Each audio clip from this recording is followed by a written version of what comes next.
नमस्कार, मैं हूं संगीता राय। पूर्वांचल एक्सप्रेस न्यूज के इस वेब पोर्टल में आपका स्वागत है।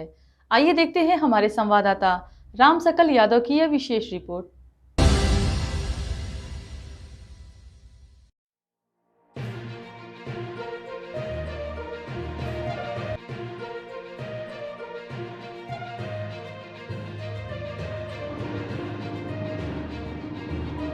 आजमगढ़ सिधारी स्थित एक मैरिज लाइन में आयोजित इंडिया गठबंधन की संयुक्त बैठक में शामिल होने पहुंचे कांग्रेस पार्टी के राष्ट्रीय महासचिव उत्तर प्रदेश के प्रभारी अविनाश पांडे ने कहा कि यह चुनाव देश में गांधी विचारधारा और गोडसे की विचारधारा के बीच चुनाव है। संविधान को बचाने और संविधान को बदलने वाले चुनाव है। लोकसभा सीट से इंडिया गठबंधन के प्रत्याशी के रूप में धर्मेंद्र यादव प्रत्याशी हैं। ऐसे में संयुक्त बैठक कर आम जनता से संयुक्त प्रत्याशी को जिताने की अपील की जा रही है। अविनाश पांडे का कहना है कि आजमगढ़ जिले में 73वीं लोकसभा की बैठक में शामिल होने आया हूँ। 4 चरणों का चुनाव होगा और पिछले 4 चरण में हर मतदान में गठबंधन के प्रति लोगों में लहर और रुझान देखने को मिला है।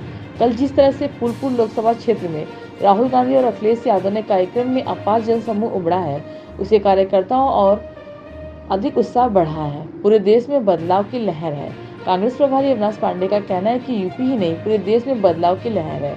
6वें और 7वें चरण के बाद यह आगे और तेज हो जाएगी और 7 जून को गठबंधन में मजबूत सरकार बनाकर भाजपा को उखाड़ फेंका जाएगा।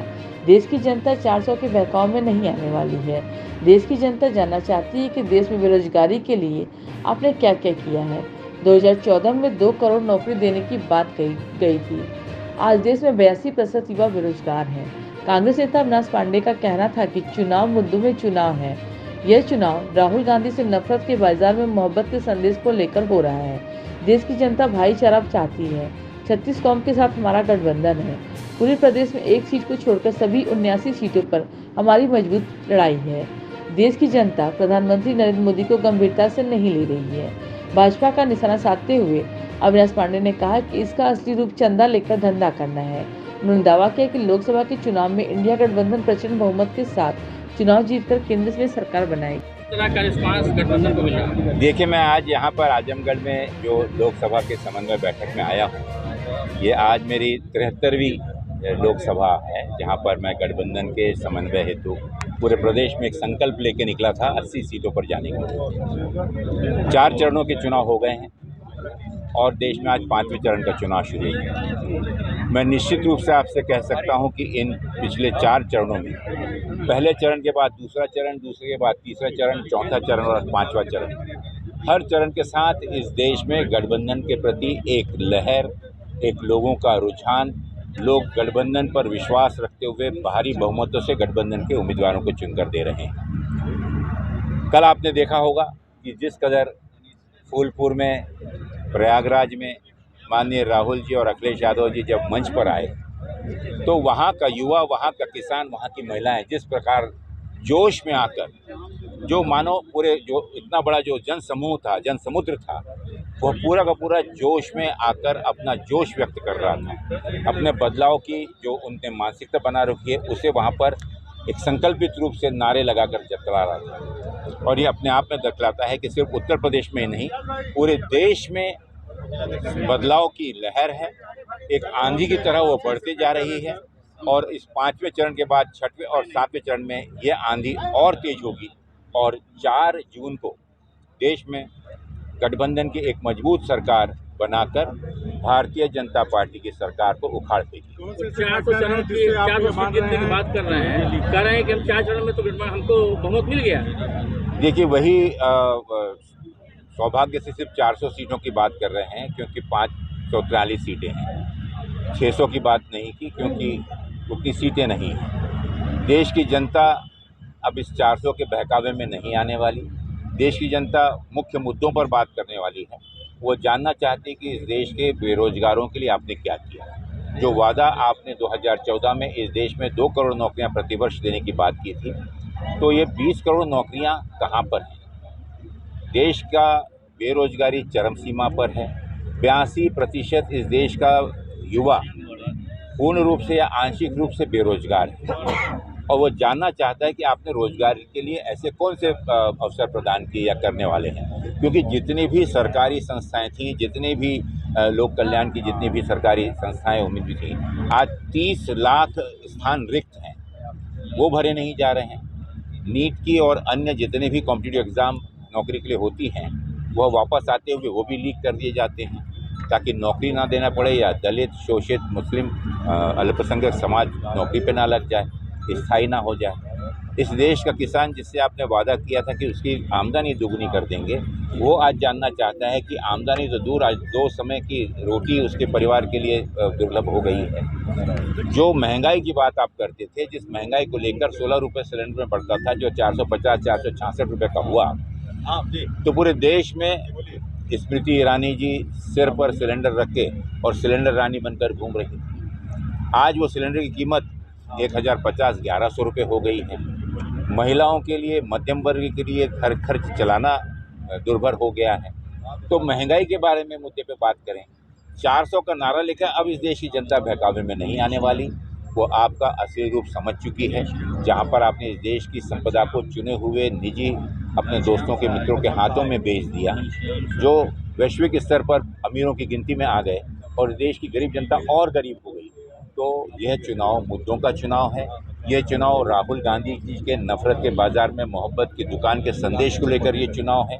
ये देश की जनता इस देश में भाईचारा चाहती है, मजबूत भाईचारा चाहती है, शांति चाहती है, रोजगार चाहती है। और वो न्याय पत्र में आपने देखा होगा कि कांग्रेस पार्टी ने अपने 5 आधारित स्तंभों के आधार पर 25 न्याय योजनाएं इस देश को देने जा रहे हैं, जहां पर युवाओं को सम्मान के साथ में प्रथम नौकरी पक्की, उन्हें अप्रेंटिसशिप के चलते हुए 8,500 रुपये प्रति महीने के हिसाब से 1 लाख रुपए प्रति वर्ष आर्थिक मदद होगी, ताकि आगे जाके वो बेहतर नौकरी पा सकें, काम कर सकें। देश में जो गरीब महिलाएं हैं, हर परिवार में एक महिला को 8,500 रुपये प्रति माह, साल में 1 लाख रुपए की आर्थिक गारंटी 4 जून के बाद इस देश की महिलाओं को मिलेगी। किसानों के लिए कानून बनाया जाएगा, जिस कानून के तहत उनके फसल उत्पादन को मिनिमम प्राइस के तहत एक आर्थिक गारंटी मिली, ताकि उन्हें उसमें से आय प्राप्त हो और उनकी आर्थिक स्थिति सुधरे। जो कर्जा किसानों पर है, देश के किसानों का कर्जा, वो माफ़ किया जाएगा। तो इस प्रकार की योजनाओं को लेकर कांग्रेस आई है। माननीय मोदी जी अब 400 का नारा छोड़कर 4 तारीख को, 4 जून को अपनी विदाई का संदेश दे रहे हैं।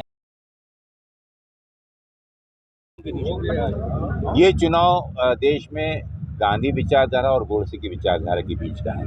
ये चुनाव इस देश में संविधान को बचाने वालों का और संविधान को बदलने वालों का चुनाव है। यह चुनाव इस देश के लोकतंत्र को बचाना और लोकतंत्र को ख़त्म करने वाले लोगों के बीच में है। और लोगों ने अपना मन इस देश के लोकतंत्र को बचाने के लिए, इस देश के संविधान को बचाने के लिए और इस देश को गांधीवादी तरीके से, मजबूत भाईचारे के साथ, शांतिप्रिय तरीके से उन्नति के लिए चुना। बीजेपी ये भी कर रही है, कल फूलपुर की रैली में अखिलेश जी और राहुल जी सभा नहीं कर पाए, इतनी अराजकता है। अगर ये जीतने के पहले का हाल है, जीतने के बाद क्या होगा? साथियों, मैं आपके माध्यम से कहना चाहूँगा कि वो आंधी, वो जोश, युवा जोश, अगर आप ईमानदारी से देखें तो वो अपने आप में एक अलगार है, एक ऐलान है इस देश की जनता का कि अब आपके दिन पूरे हो गए हैं, देश बदलाव चाहता है। बीजेपी ये भी कह रही सर, आखिरी सवाल सर, चलिए शुरू करें। ईवीएम पे रहता है कि 4 तारीख को ईवीएम करवाना हो जाएगा शुरू।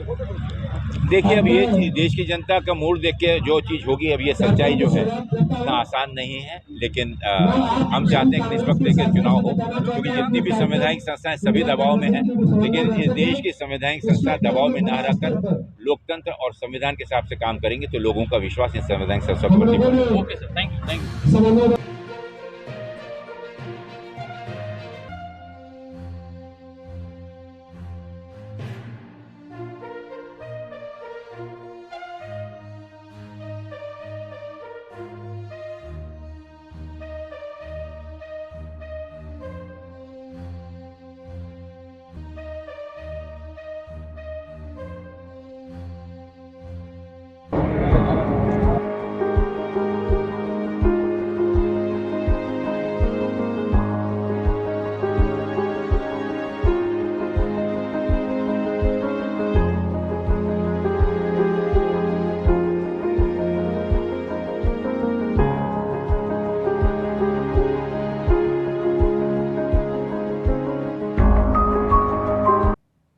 अगर आपको हमारी खबर पसंद आई हो तो हमारे चैनल को लाइक, सब्सक्राइब और शेयर जरूर करिए।